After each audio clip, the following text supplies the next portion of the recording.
Assalamualaikum warahmatullahi wabarakatuh.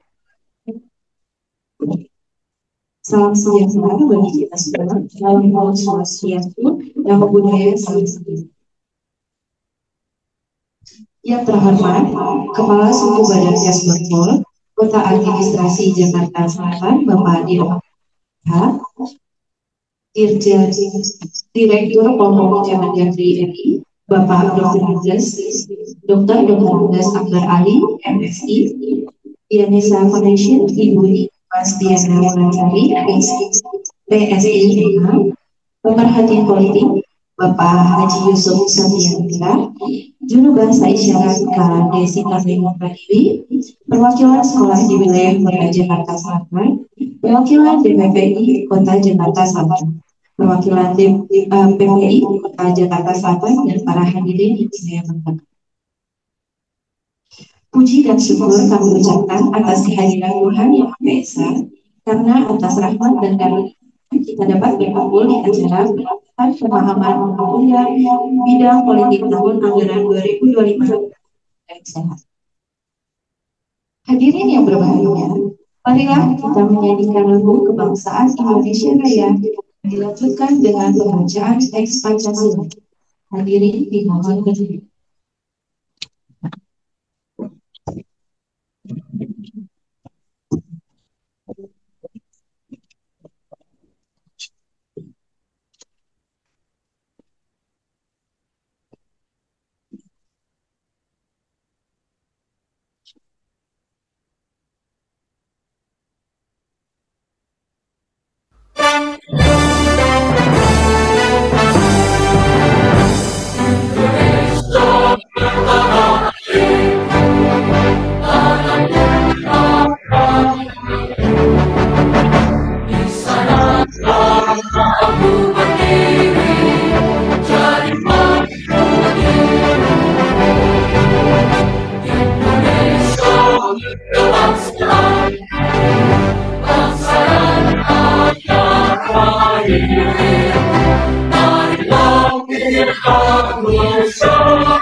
Sama-sama kita bacakan Pancasila.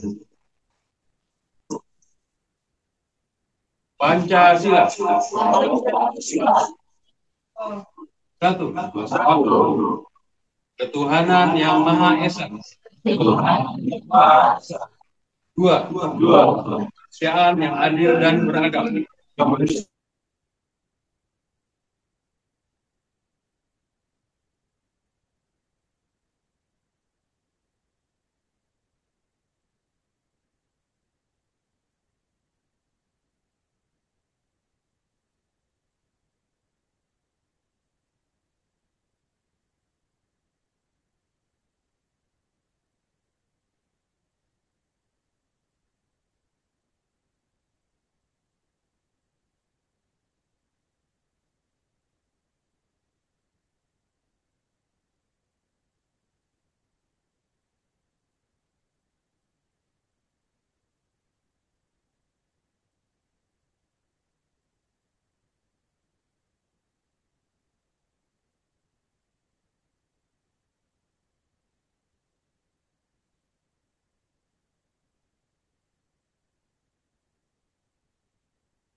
Kemudian rekan kami dari PPI, termasuk juga PPI, kemudian keluarga besar dari pengurus gerakan untuk kesejahteraan tunarungu atau GKT Jakarta Selatan. Terima kasih sudah hadir didampingi oleh Mbak Desita Ayu Pratwi.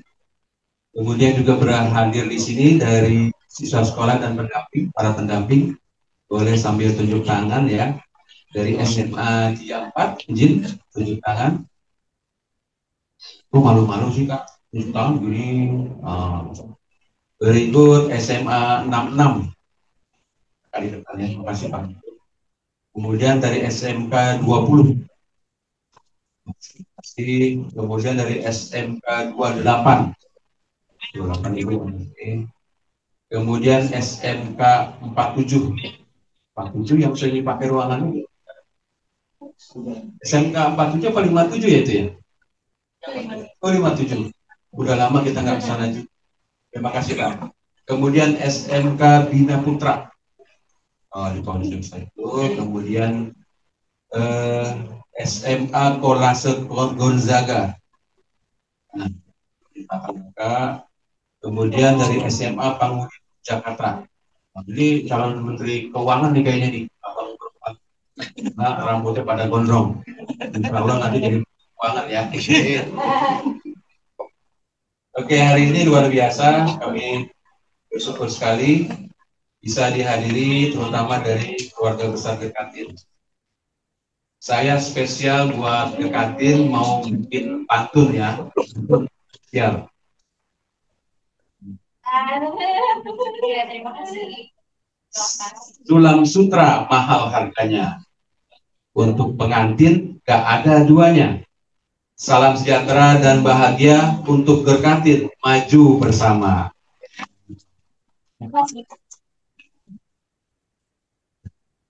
Itu untuk Bang Umar begitu tinggian dikit ya. Sedikit lagi. Kain sutra jarang yang punya. Gekatin gembira, kita bahagia. Gitu.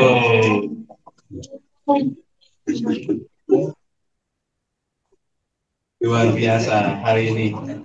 Baik, terima kasih buat Bapak Ibu semua, Abang dan Kakak semua hadir di ruang rapat Nusantara. Di ruang rapatnya Kesbang Pol Jakarta Selatan dalam rangka kegiatan peningkatan pemahaman Undang-Undang Bidang Rakyat Kota Administrasi Jakarta Selatan. Ya. Memang kegiatan ini tidak terlampau banyak yang hadir, sekarang kami sekitar 100-an ya, karena ini kegiatan tambahan, kita ada 60 yang kita undang, kemudian nanti ada kegiatan lainnya, ada juga kalau di hotel yang kita laksanakan. Secara singkat kami sampaikan kepada Bapak Ibu semua, walaupun kegiatan pemilu masih panjang, tetapi dalam pendidikan politik tetap harus dilakukan. Ya. Apalagi kita sama-sama bisa menyimak bagaimana berita-berita dari sesuatu yang macam-macam. Minimal kita punya komitmen yang sama saling. Berbagai kegiatan sudah kita kolaborasikan melalui forum Bangpol, ada MKM, PKUP, kemudian DPPI, PPI, termasuk juga di Jakarta tuh ada Dewan Kota. Kemarin kita juga sudah konsolidasi, kita berharap yang mewakili sama masyarakat. Kalau kami bercanda bilangnya akamsi gitu ya. Anak kampung sini itu harus lebih peka, harus lebih peduli. Kalau ngandelin pemerintah nih, mohon maaf kan ASN jam kerjanya segitu doang. Rumahnya juga bukan di sini. Urusannya juga banyak. Nah, kalau masyarakat sendiri yang menjaga, dan hal-hal yang kira-kira nggak bisa dilaporkan, kita lakukan. Nanti kegiatan juga akan dipandu oleh Bang Albar dari Pasiba Indonesia. Terima kasih sudah bergabung. Dan harapannya kegiatan ini berjalan dengan baik. Kemudian juga nanti ada hal-hal baru, ya, terutama dari penguatan Gekatin, penguatan Gekatin. Beberapa pertemuan kemarin kita juga berharap bisa semua pihak menikmati, kemudian juga ada nih banyak tantangan buat kita bagaimana menumbuhkan rasa kepedulian sosial di tengah masyarakat Jakarta Selatan melalui sudah konsolidasi. Mudah-mudahan kegiatan di 2000. Kami atas nama panitia menyampaikan terima kasih atas kehadiran para narasumber, Bapak Ibu semua dan abang dan kakak. Mudah-mudahan kegiatan bisa sampai selesai dengan lancar. Dan nanti sempetin buat kenang-kenangan kita, abang dan kakak nanti foto ya di sana, pakai tutup kepala Nusantara, nanti isi dindingnya yang paling cakep kita kasih hadiah gitu ya, paling keren kita kasih hadiah. Dan kami juga menyampaikan permohonan maaf kalau dalam ini akan hal-hal yang berkenan. Baik, dengan mengucapkan Bismillahirrahmanirrahim, kegiatan peningkatan pemahaman Undang-Undang Bidang Politik Wilayah Kota Administrasi Jakarta Selatan secara resmi kita nyatakan dibuka. Demikian, wassalamualaikum warahmatullahi wabarakatuh.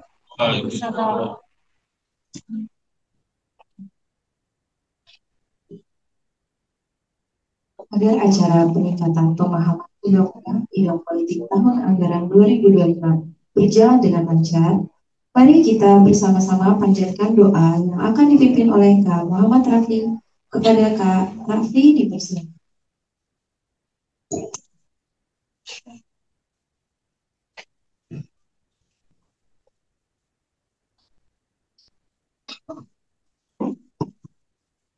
Assalamualaikum warahmatullahi wabarakatuh. Selamat pagi dan salam sejahtera untuk kita semua. Mari kita menundukkan kepala sejenak, berharap dengan aturan doa sesuai agama dan kepercayaan masing-masing. Izinkan saya memimpin doa secara agama Islam. A'udzubillahi minasyaitonirrajim. Bismillahirrahmanirrahim. Alhamdulillahirabbil alamin. Hamdan yuafi nikmahu wa yukafi mazidah. Ya Rabbana lakal hamdu kama yanbaghi li jalali wajhika karimi wa azimi sultani. Allahumma sholli ala sayyidina Muhammad wa ala ali sayyidina Muhammad. Ya Allah Tuhan yang Maha Agung, pada hari ini kami berkumpul dalam rangka peningkatan pemahaman undang-undang bidang politik di Kota Administrasi Jakarta Selatan. Kami memohon ridho dan izin-Mu. Berkahilah semua langkah dan perbuatan kami. Ya Allah ya Wahid, Engkau yang Maha Satu dan mempersatukan. Perkuatkan persatuan kami. Jangan Engkau biarkan ada perpecahan di antara kami. Ya Allah ya Ghafur, Engkau yang Maha Pengampun atas segala dosa yang diperbuat, baik disengaja maupun tidak disengaja. Ampunilah dosa kami, dosa keluarga kami, dosa kedua orang tua kami, dosa para pemimpin kami, dan dosa para pendahulu kami. Ya Allah ya Mujib, Engkau yang Maha mengabulkan segala doa dan hajat kami. Perkenankan doa dan permohonan kami. Rabbana atina fid dunya hasanah wa fil akhirati hasanah wa qina azaban. Wassallallahu ala sayyidina Muhammad walhamdulillahirabbil alamin. Amin amin amin ya rabbal alamin. Wassalamualaikum warahmatullahi wabarakatuh.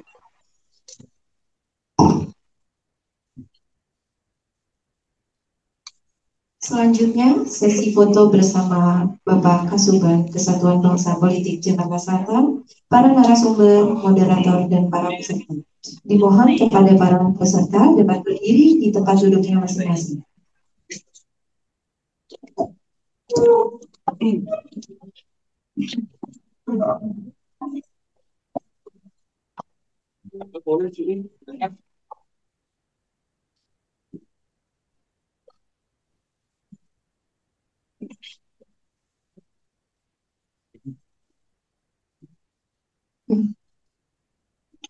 Satu, dua, tiga.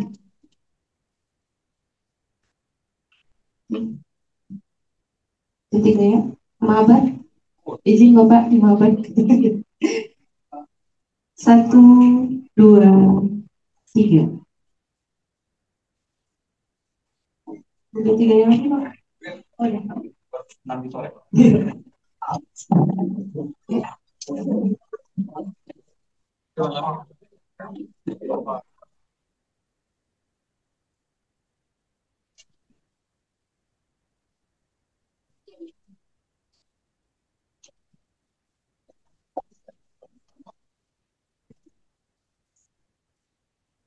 Para hadirin yang berbahagia, selesai sudah rangkaian acara pembukaan kegiatan peningkatan pemahaman undang-undang bidang politik tahun anggaran 2025 pada pagi hari ini.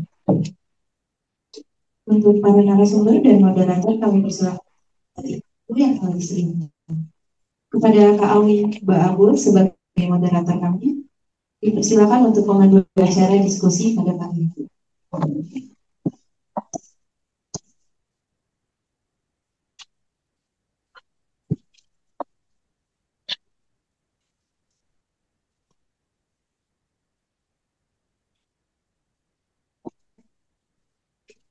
Assalamualaikum warahmatullahi wabarakatuh. Selamat pagi semuanya.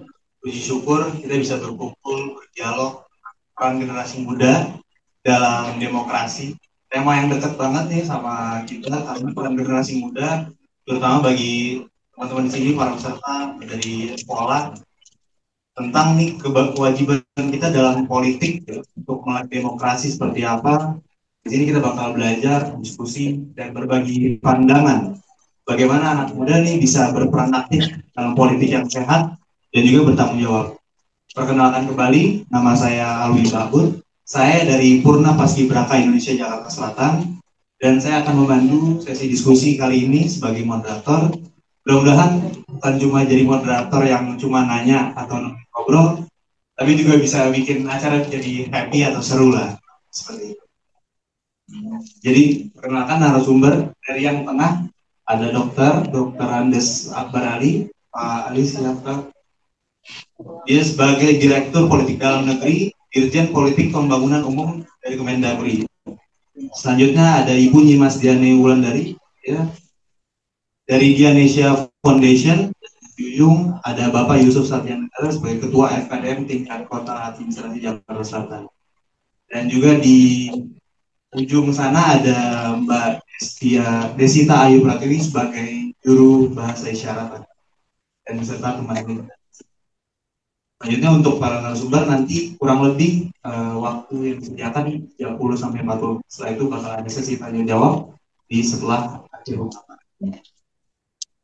Baik, langsung saja kita mulai dari narasumber yang pertama, Bapak Ali, Pak, sebagai Direktur Politik Dalam Negeri, Dirjen Politik Pertahanan Umum, Kementerian Dalam Negeri Republik Indonesia dengan tema meningkatkan kualitas demokrasi melalui pendidikan politik bagi generasi muda. Kepada Bapak, saya bersilakan. Pak.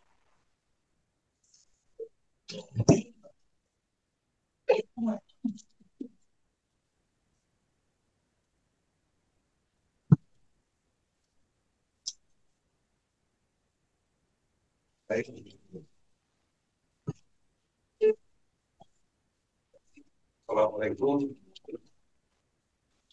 Assalamualaikum warahmatullahi wabarakatuh.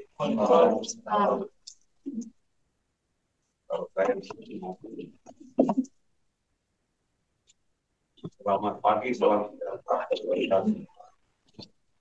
Tentang suara saya. Baik, suatu kehormatan bagi saya dan institusi dari Pemuda. Kami langsung kita atau wali kota Jakarta Selatan ruang barang kantor.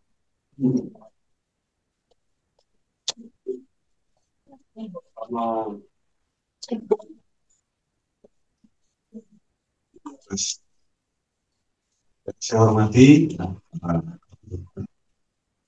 dan terkhusus wali adik-adik mahasiswa SMA dan pelajar, dan yang lebih khusus lagi kepada saudara-saudara saya tadi terkati ini sebuah kehormatan. Beliau juga untuk mendapatkan informasi yang berkaitan dengan politik. Sebelumnya saya perkenalkan diri, saya Akbar Ali sebagai Direktur Politik Dalam Negeri pada Direktorat Jenderal Pemerintahan Umum di Direktorat Pertahanan, ya. Tapi Direktorat Jenderal Pemerintahan Umum di Kementerian Dalam Negeri. Saya sudah 15 tahun jadi warga Jakarta Selatan. Tapi baru kali inilah saya injak kantornya Bapak Wali Kota di sebuah penghargaan sendiri karena bisa lihat masuk kantornya Pak Wali Kota. Dan kami di Kementerian Dalam Negeri sehari-harinya ya, saya di dalam adalah menyusun merumuskan dan menyusun sebagian besar regulasi yang berkaitan dengan kebijakan-kebijakan politik. Ya. Adapun kalau pengalaman saya yang di sini ya pernah Direktur Kewaspadaan Nasional, itu tadi yang bikin FKDN, KUB semua itu di sini. Nah, banyaklah ya, pernah jadi wali kota Parepare, ya. Pernah juga jadi bupati ya, alhamdulillah kemarin ya, dengan adanya pilkada serentak, saya tidak pernah mimpi jadi wali kota, pernah mimpi dari bupati, tapi alhamdulillah ya, Allah berkehendak lain, ya, saya tidak punya uang, saya tidak punya partai dan sebagainya, tetapi itulah jalan Tuhan mengatakan kamu akan jadi wali kota dan kau juga akan jadi bupati. Jadi tidak menutup kemungkinan adik-adik semua di sini, ya, jangan kita pernah putus asa, ya, putus asa. Pendidikan politik itu tidak mesti harus kita berdiri di sini ngajarin adik-adik semua bagaimana jadi wali kota, bagaimana jadi bupati, bagaimana menjadi DPRD. Bisa, tetapi bagaimana adik-adikku semua ini ya, bisa meraih mimpi ya, dan bisa menjadi kenyataan, itu adalah pendidikan politik juga. Ya. Nah, ini adik-adik semua, ya kawan-kawan, siswa, saya berikan semangat. Saya juga lahir dari kampung namanya Sulawesi Selatan. Kampung saya itu di pinggir gunung. Ya. Tapi saya tidak pernah menyangka saya bisa berkarir. Ya. Bapak ibu saya juga ya sama dengan adik-adik semua. Ya. Dari kalangan biasa, tetapi karena ada keinginan, ya, keinginan untuk merubah nasib, ini anak kampung dari gunung, tetapi bisa berkarir. Ada keinginan untuk maju, sekolah, ya. Saya sekolah hanya modalnya itu modal doa orang tua. Dari setiap ya, saya alhamdulillah setelah tamat SMA, mulai dari diploma 4, S1, S2, S3 itu beasiswa semua. Dapat beasiswa semua. Jadi setelah tamat SMA, tidak pernah lagi berurusan dengan keuangan dengan orang tua yang sekolah. Jadi 4, S1, S2, sampai S3, beasiswa semua. Itulah. Ya, jadi adik-adik semua jangan pernah ada putus sekolah. Ya, dalam kita agama Islam, orang yang diberikan kemudahan dapat rezeki ya, adalah orang yang mau berhaji, ya, orang yang melahirkan, orang yang mau membangun rumah, dan orang yang mau menikah, dan orang yang mau sekolah. Itu dimudahkan. Ya. Meskipun orang tua kita mungkin ya, tetapi Allah mengatakan ini ada anaknya 3 orang, ya. Kasih dia rezeki dia lebih banyak dibanding tukang ojek yang tidak punya anak kuliah. Ada saja dia punya ini tukang ojek, ternyata anak dapat beasiswa bersulang. Ya. Begitu juga saya. Maka jadi semua harus ketika kita menghargai guru, menghargai orang tua, itulah yang paling ya, itulah ya. Sebelum ilmu adab. Saya yakin kalau kita melihat anak-anak sekolah ada tawuran dan sebagainya, ya, dan lihat anak-anak yang hadir di sini baik-baik semua. Jadi harus itu kita perjuangkan. Apapun langkah kita, kalau tidak ada ridho dari orang tua, saya sampai sekarang itulah orang tua yang alhamdulillah berkarir, bisa 5 kali demi bupati. Nah, tugas saya di Kementerian Dalam Negeri di Direktorat Pemerintahan itu adalah tadi salah satunya ya, Bapak Ibu sekalian ada apa kerjanya Bapak ini. Tugas saya adalah merumuskan, buat seluruh kebijakan baik dalam perundang-undangan, ya, PP dan sebagainya, itu berkaitan dengan politik, ya, membuat undang-undang pemilu, ya, membuat undang-undang pilkada, undang-undang pileg, undang-undang pilpres, undang-undang MD3, semua undang-undang partai politik, sampai PP, sampai peraturan menterinya. Nah, itu satu saat jadi mahasiswa mau melihat langsung bagaimana sih produk kebijakan itu dilahirkan, ya. Pemerintah bersama-sama dengan DPR, ya, yang di Senayan sana. Kami dalam aturannya DPR dengan pemerintah. Kalau saya usul dari pemerintah, dan hampir semua inisiasi ke undang-undang pemilu dulu, ya, inisiasinya dari pemerintah, ya. Saat sekarang ini kita sudah melaksanakan pemilu legislatif, pemilihan presiden, dan kepala daerah, dan selanjutnya ada lagi putusan MK, ya, hanya agak berat kalau saya sampaikan semua.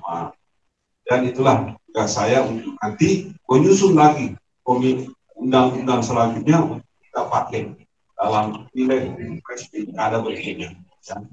Jadi tugas saya itu adalah menyusun regulasi yang berkaitan dengan kebijakan politik. Teman-teman, adik-adik mahasiswa maupun dari kalangan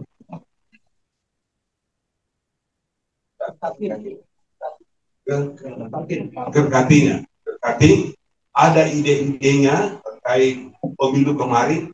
Oh, kami kelompok misalnya teman yang ada berkhusus dan sebagainya, kami belum terfasilitasi dengan baik dan sebagainya. Berikan masukan sehingga apa yang menjadi hasil evaluasi adik-adik itu semua itu bisa kita masukkan di situ.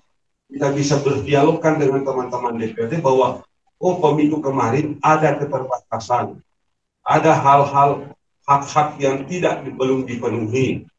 Meskipun pemilu-pemilu kemarin sudah semaksimal mungkin seluruh hak daripada seluruh warga negara Indonesia yang memenuhi syarat, tidak mengenal suku, agama dan sebagainya, tidak mengenal fisik dan sebagainya, itu berusaha semaksimal mungkin dipenuhi, termasuk yang berkebutuhan khusus. Kita penuhi semua. Karena semua warga negara Indonesia itu memiliki hak untuk dipilih dan memilih. Tidak menutup kemungkinan. Jadi ini tamat SMA, ya, sekarang kan syaratnya cuma tamat SMA. Tamat SMA bisa menjadi dewan dan sebagainya. Tapi mulailah dari kepemimpinan yang ada di sekolah, ya. Adik-adik bisa jadi ketua OSIS, ketua grup diskusi sekolah, ketua kelompok, kemudian ketua OSIS, ketua pramuka. Bahkan sekarang ini lagi milenial, banyak RT dan RW itu kalangan anak muda, ya, mahasiswa S1, ya, masih sarjana, masih semester 1, semester 2, banyak yang ikut menjadi pemilihan RT, RW dan sebagainya. Dan itu sangat baik untuk melakukan kaderisasi, membangun mental kita bisa, ya, menjadi teladan bagi masyarakat. Dari situ, ya. Jadi tidak mesti bahwa harus kita ikut di partai baru kita melakukan kaderisasi pokok. Tidak, ya. Termasuklah ini yang dilakukan oleh pemerintah DKI, khususnya Jakarta Selatan ini, mengajak kawan-kawan suku adik-adik semua ini adalah memberikan kaderisasi bagaimana memberikan contoh ada, ya. Bisa adik-adik tamatan SMA juga boleh menjadi RT, RW dan sebagainya. Boleh, itu adalah melatih kemampuan kita untuk bisa menjadi panutan, bisa mengakomodir orang dan sebagainya. Jadi jangan pernah, ya, merasa bahwa hindari rasa minder, ya, rasa minder. Percaya diri, nah, harus percaya diri. Gagal, bangkit. Itulah. Jadi, ya, semua jangan pernah takut tampil. Ya. Apapun itu aktivitas sosial, selama itu memberikan dampak positif bagi pembangunan intelektual kita, ya, silakan Pak. Nah, kalau orang berbicara masalah politik, kenapa adik-adik ini orang mengatakan kita boleh, orang boleh buta, tetapi jangan pernah buta.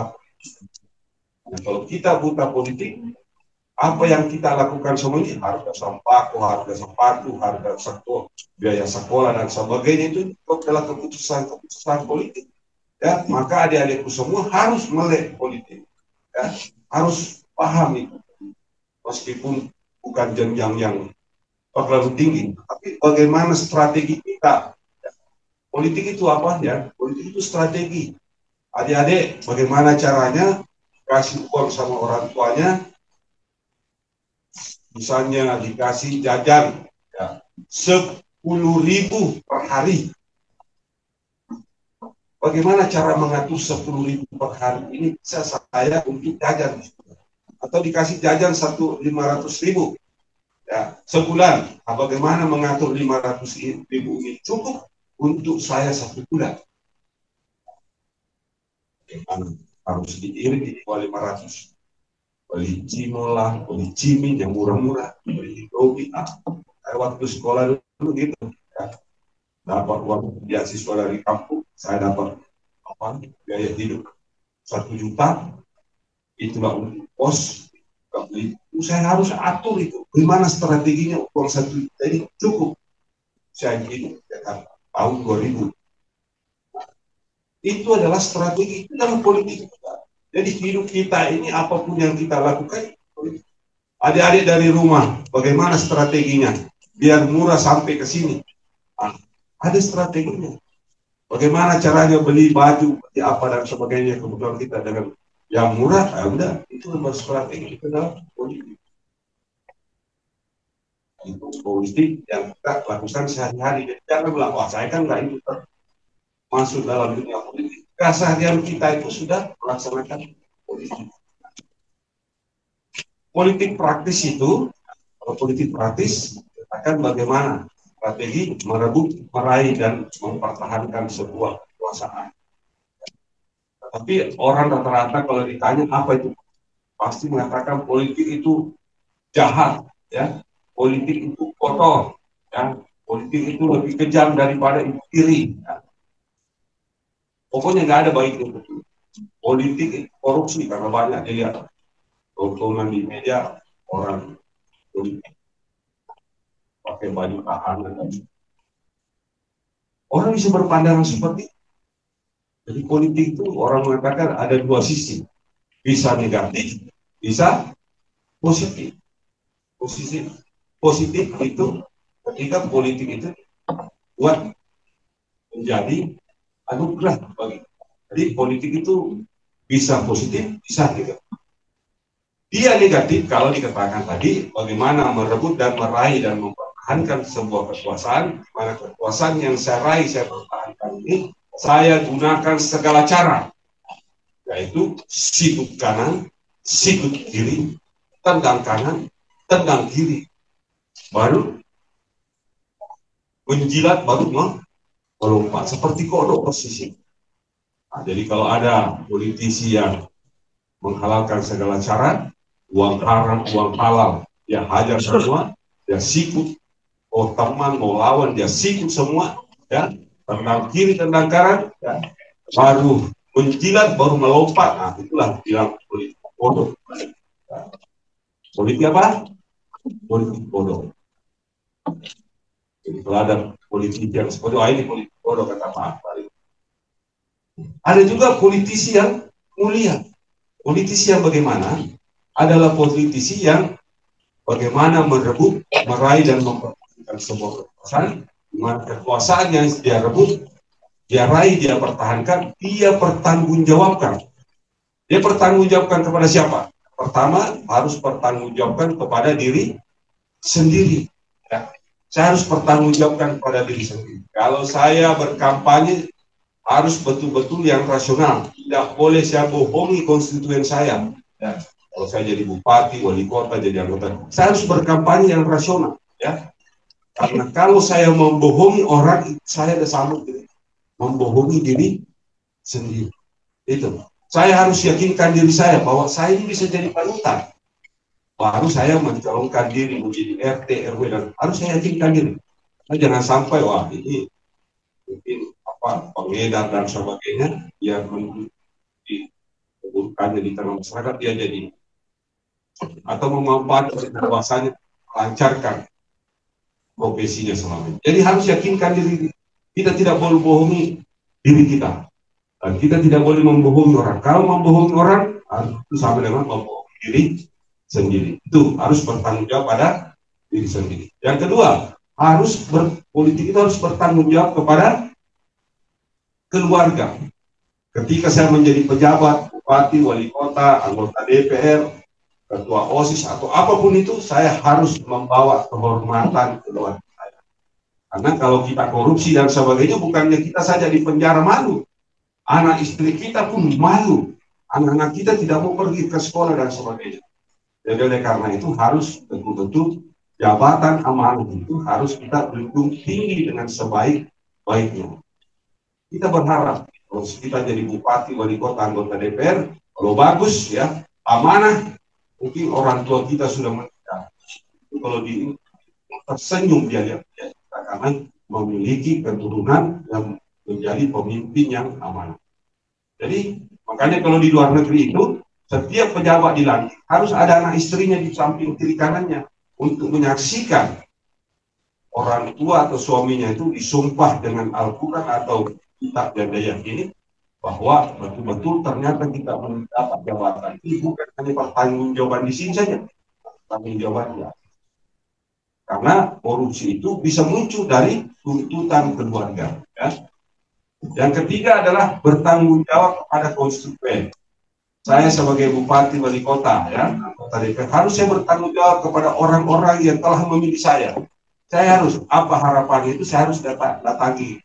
Makanya kalau DPR ada namanya istilah kader dan sebagainya. Harus saya datangi apa maksudnya. Kemudian harus bertanggung jawab kepada umat. Artinya apa? Setelah saya terpilih jadi kepala daerah, bupati, anggota dewan dan sebagainya, saya tidak hanya memperjuangkan orang-orang yang hanya memilih saya, separtai saya, segolongan saya, tidak. Ketika kita sudah jadi kepala daerah, anggota DPR dan sebagainya, kita harus memayungi, ya, melindungi hak-hak seluruh masyarakat yang ada di sini. Sudah tidak ada yang namanya, wah dia partai A, partai B dan sebagainya. Meskipun saya partai A, tetap di dalam masyarakat itu adalah wajib saya dengarkan seluruh apa yang menjadi harapannya. Jadi itu bertanggung jawab kepada umat. Bertanggung jawab kepada siapa lagi? Ya, bertanggung jawab kepada institusi.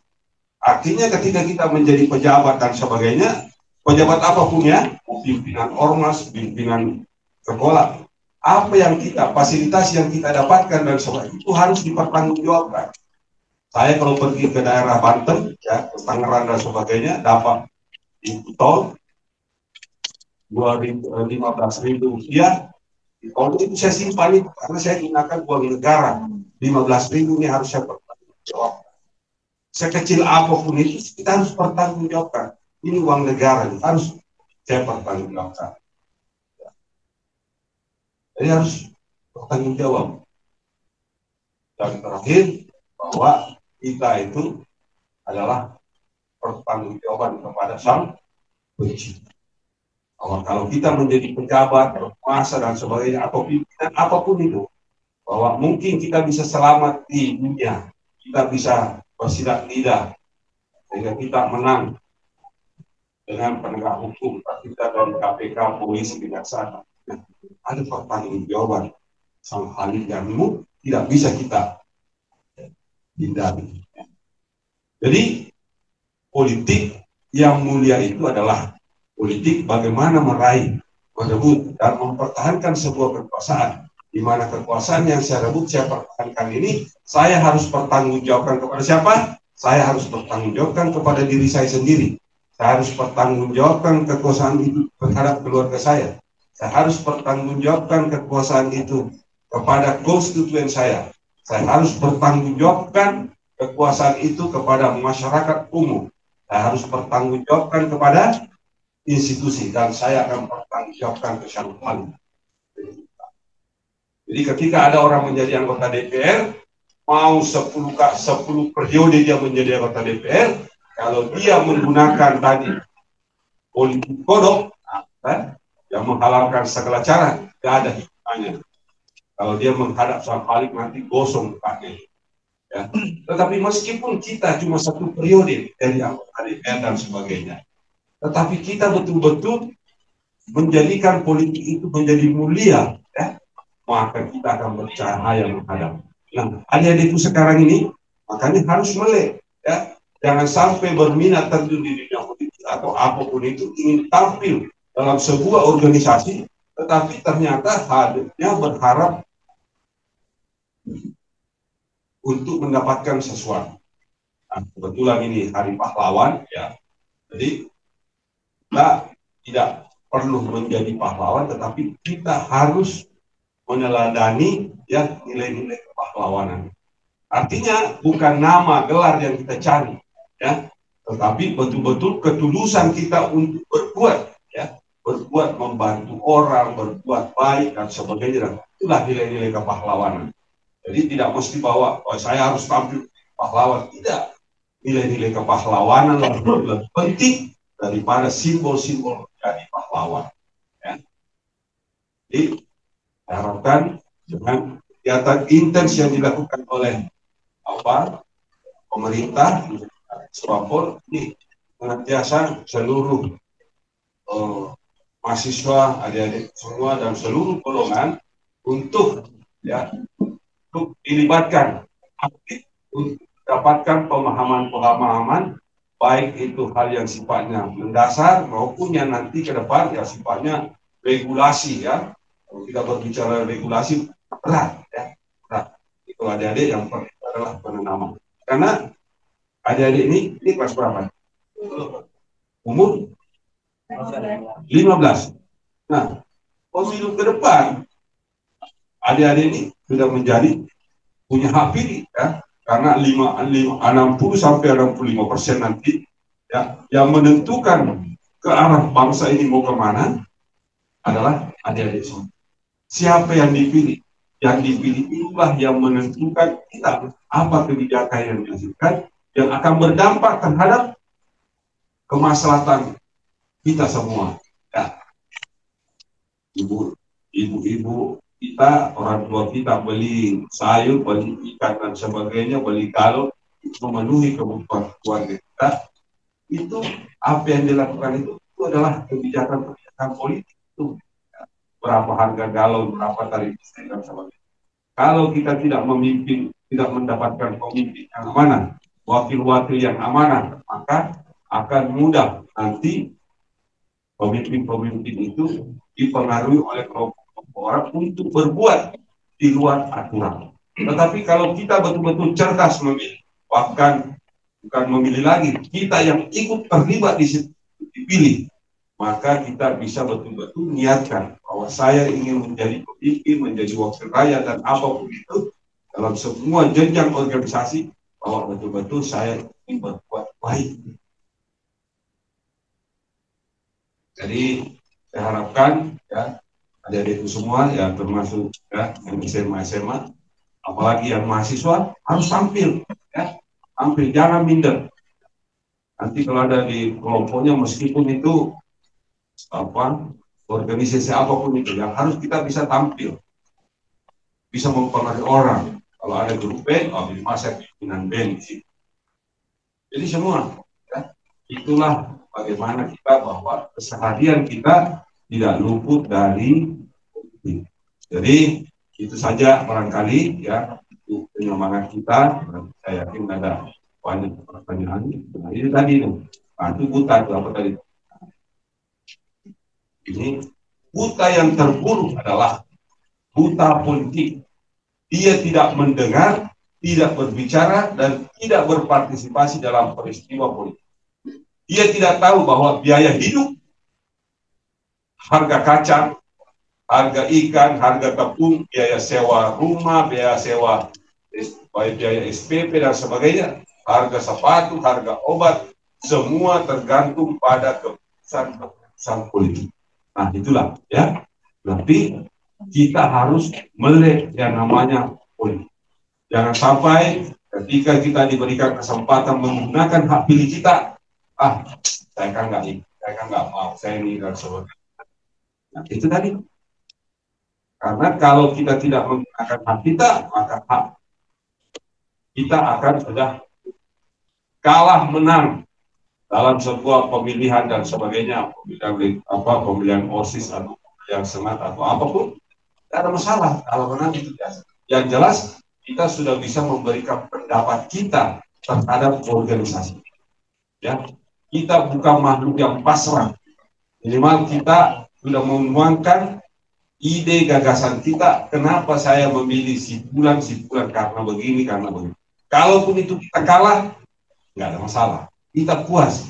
Tetapi kalau kita tidak memilih sama sekali, misalnya tidak menggunakan hak pilih, ternyata terpilih orang yang kita tidak suka, maka dongkolnya berkali-kali lipat. Ya? Dongkolnya berkali lipat. Nah, itulah. Ya? Jadi semua manusia ya, itu punya hak. Ya? Punya hak dipilih dan memilih sebagaimana yang diatur dalam undang-undang. Dan sekarang adik-adik semua harus menentukan nasib masa depannya apa yang perlu dilakukan. Yang pertama itu adalah saya katakan perbaiki adab kita, etika kita. Kemudian kita harus berani tampil. Ya. Tadi sudah diperlihatkan tuh bagaimana anak-anak muda kita ada yang menjadi RT RW. Coba perlihatkan itu. Menjadi RT RW itu ada di sini kepemimpinan awal ya. Ada mahasiswa di Universitas Muhammadiyah Jakarta bernama Maulana menjadi ketua RT.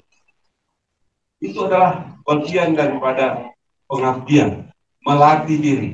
Ini tidak menutup kemungkinan ini Sahdan ini ya, ada yang Mulyana ini, adik ini dari RT, RW, namanya tergema di kelurahan itu, masuk di kecamatan itu, bahkan satu kampung itu ada pemilihan 2020 berapa? 2029 ya. Itu bisa menjadi anggota dewan, tapi dia sudah punya bekal, ya, dia sudah punya kepercayaan diri. Banyak anggota dewan kita tuh, ya. Tidak punya bekal ilmu yang cukup hanya karena modal tua yang banyak dan sebagainya, nyawet kemana-mana dan sebagainya. Begitu terpilih, mengandalkan uang itu. Begitu terpilih, pikirannya bagaimana caranya mengembalikan uang. Yang kedua, begitu dia terpilih, dia tidak paham. Yang tadinya cuma mungkin pendidikan, pengalamannya tidak mencukupi, ternyata dia harus berhadapan dengan komisi yang harus memiliki pendidikan atau pengalaman yang tinggi. Ya. Ada yang tadinya katanya hanya cuma bisa baca not, tiba-tiba berhadapan dengan komisi yang membidangi masalah perminyakan, gas, hasil bumi, itu. Maka adik-adikku semua jangan pernah berhenti ya untuk berkarya, harus percaya diri, jangan pernah minder. Ya, jangan pernah malu. Ya, malu itu ditempatkan kalau kita rugikan orang. Selama tidak merugikan orang, jalan terus. Nah, itu tips bagi saya. Ya, itu yang bekal yang saya bawa selama saya merantau ke Jakarta. Yang merantau Jakarta tahun 2000, pas 2000, jadi pas tahun ini 2000. Saya kuliah di Cilandak ini di IP, tahan.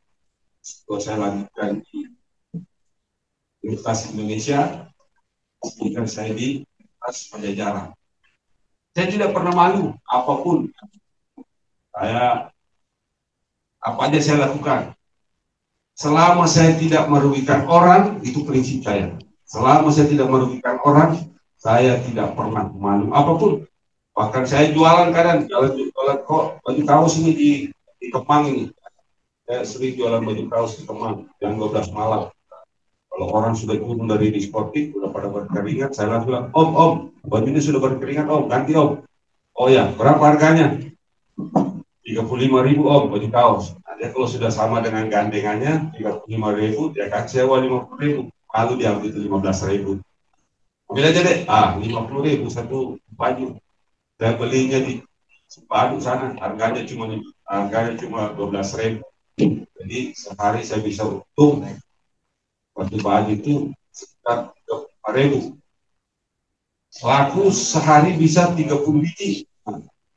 Siapa yang mau kasih ya saya uang sejuta, saya lah beli rumah. Padahal saya ini mahasiswa.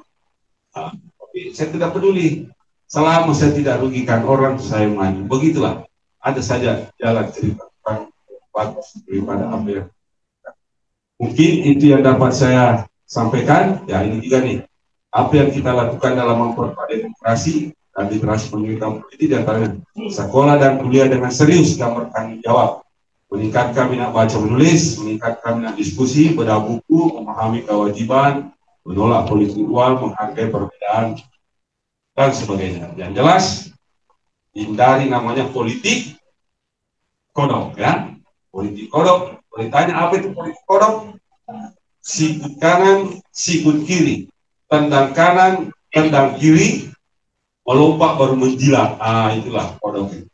Tapi bagaimana politik yang mulia tadi adalah politik yang bertanggung jawab kepada siapa?